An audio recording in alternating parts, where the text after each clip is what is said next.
Okay बच्चों, तो शुरू करते हैं। तो ये एक ट्रिग्नोमेट्रिक इक्वेशन का क्वेश्चन है जिसको हमको सॉल्व करना है। अब इस क्वेश्चन में देखें तो 10 में 2 डिग्री है, 4 डिग्री है, 6 डिग्री है। बच्चों ऐसा कभी भी पैटर्न आए जिसमें आपको 10 2 डिग्री, 4 डिग्री, 6 डिग्री ऐसा कुछ भी नज़र आए, तो in most of the cases it is connected to tan 3 theta. कैसे? तो अगर tan 3 थीटा का फॉर्मूला लिखते हैं हम लोग, तो लिखते हैं 3 tan theta minus tan cube theta, और नीचे हो जाता है 1 माइनस 3 tan स्क्वायर थीटा। कभी भी बच्चों अगर आपको ऐसा क्वेश्चन दिखे जिसमें कि आपके पास tan स्क्वायर थीटा कुछ आ रहा हो, कुछ 10 टू दी पावर 4 थीटा आ रहा हो और 10 टू दी पावर 6 थीटा आ रहा हो, तो try to connect it with this formula. कैसे? अब इसमें क्या है कि इस क्वेश्चन में थीटा ही है, 3 थीटा तो नहीं है। तो आप कहेंगे सर फिर ऐसे कैसे कनेक्ट करें? कनेक्ट ऐसे करना है कि ये जो tan 3 थीटा है इसको कुछ आप कांस्टेंट अज्यूम कर लीजिए, कुछ वैल्यू अज्यूम कर लीजिए, let's say this is lambda. अब क्या है कि अगर इस पार्ट को देखें तो इसमें 1 डिग्री है, 3 डिग्री है, 2 डिग्री है, तो आप क्या करिए कि पहले तो इसको आमने सामने कर लीजिए। तो आमने सामने करने से ये lambda into 1 minus 3 tan square theta हो जाएगा। फिर सामने कीजिएगा तो ये हो जाएगा tan थीटा, और ये हो जाएगा माइनस 10 क्यूब थीटा। और उसके बाद आप क्या करिए, दोनों साइड को स्क्वायर कर दीजिए ऐसे। तो आपके पास जो स्क्वायर, 4 पावर और 6 पावर, ये जो भी तामझाम है वो सब फटाफट यहाँ से निकल के आ जाएगा। थोड़ा इसको सॉल्व कर लेते हैं। तो लैम्डा स्क्वायर हो जाना है, फिर 1 plus 9 10 to the power 4 theta हो जाना है, और माइनस 6 tan स्क्वायर थीटा हो जाना है। और अगर सामने जाते हैं तो हमारे पास 9 tan स्क्वायर थीटा हो जाना है, plus 10 to the power 6 theta हो जाना है, और minus 6 10 to the power 4 theta हो जाना है, लाइक दिस। तो A square plus B square minus 2ab, तो ठीक ही चल रहा है। तो आप देखेंगे कि भाई देखो, हमें जो जो रिक्वायरमेंट थी सारा कुछ रिक्वायरमेंट हो गया है। स्क्वायर के टर्म्स आ गए हैं, 4 के टर्म्स आ गए हैं, और 6 पावर के भी टर्म्स आ गए हैं। सबको एक साथ लिख लीजिए, सबको एक साथ लिख लीजिए। इस फॉर्मेट में कर लेते हैं। तो इस फॉर्मेट में कर लेते हैं। तो 10 to the power 6 theta, 10 to the power 6 theta है, तो ठीक है। फिर बात आती है 10 टू दी पावर 4 थीटा की। तो नहीं, यहाँ पे सामने 27 tan स्क्वायर थीटा, इस साइड tan स्क्वायर थीटा दिया हुआ है, तो tan स्क्वायर करते हैं फिर। तो 10 टू दी पावर 6 मार्क करते जाते हैं जो जो हम लोग निपट चुके हैं जिससे। तो 10 टू दी पावर 6 निपट गया। अब इधर जो है वो 10 स्क्वायर, तो 10 स्क्वायर थीटा में इधर तो 9 है और इधर से भी आएगा, तो ये 6 लैम्डा स्क्वायर और आ जाएगा। तो 10 स्क्वायर भी निपट गया है। अब इधर और कुछ नहीं है, सामने चलो भाई। तो सामने क्या है?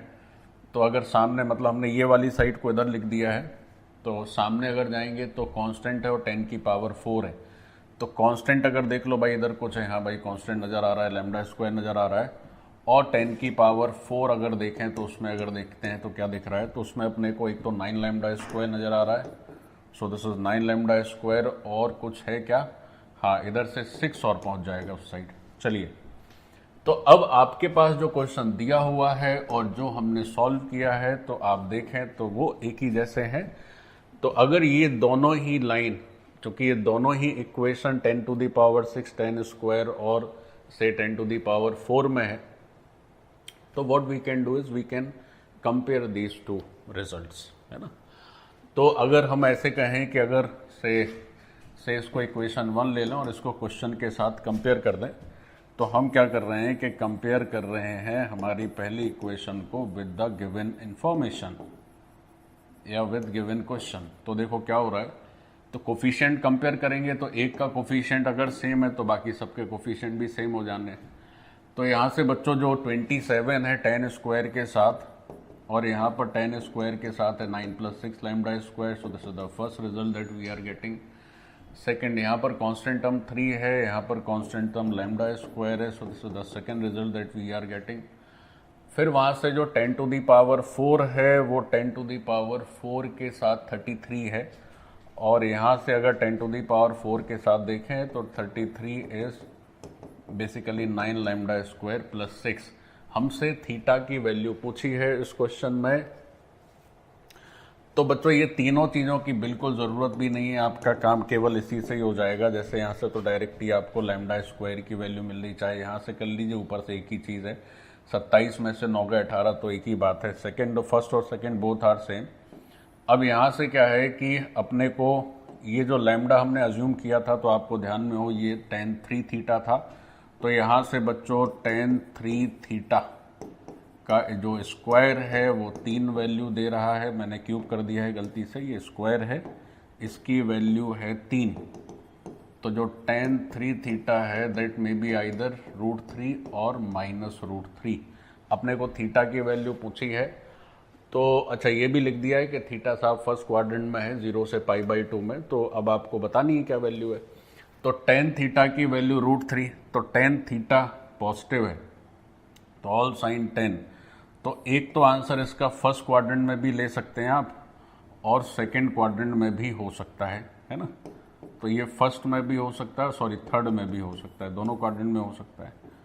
और 10 की वैल्यू नेगेटिव, तो नेगेटिव का मतलब क्या हुआ कि एक तो साहब जो है नेगेटिव ऑल साइन, तो सेकंड क्वाड्रेंट में भी नेगेटिव हो सकता है, और साहब जो है वो फोर्थ क्वाड्रेंट में भी नेगेटिव हो सकता है।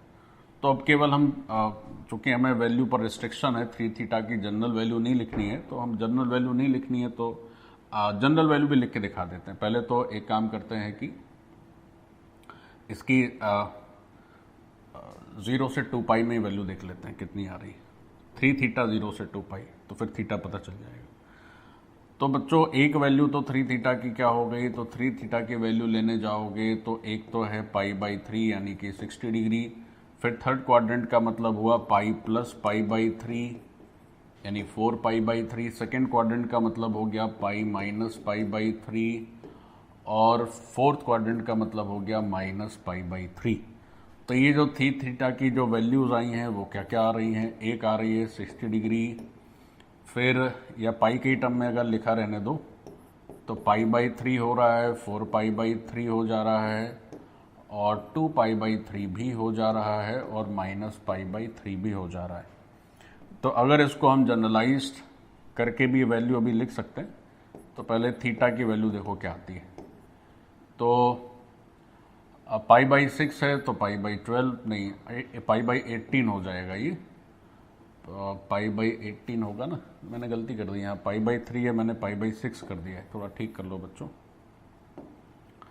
ये जो है π/3 है, ऐसा करते हैं डिग्री के टर्म में लिख देते हैं, ज़्यादा क्लियर दिखेगा। तो ये 60 डिग्री है, और 4π/3 का मतलब हो गया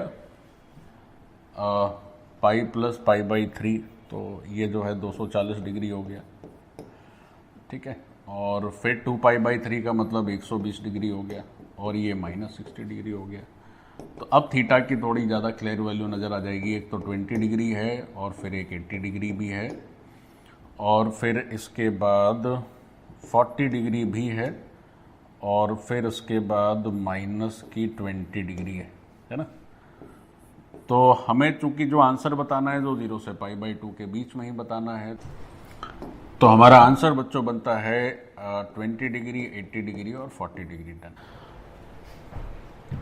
बच्चों, अगर इसका जनरल सॉल्यूशन लिखना है तो आप जनरल सॉल्यूशन में ये सब तामझाम बिल्कुल ना करें। अगर जनरल वैल्यू ही लिखनी है तो वो बहुत इजी है। कैसे, यहाँ से क्या हो जाएगा कि जो tan स्क्वायर 3 थीटा है वो हो जा रहा है tan स्क्वायर π/3, ठीक है, √3 का स्क्वायर। हाँ, तो अब तो ये एक लाइन में हो जाएगा।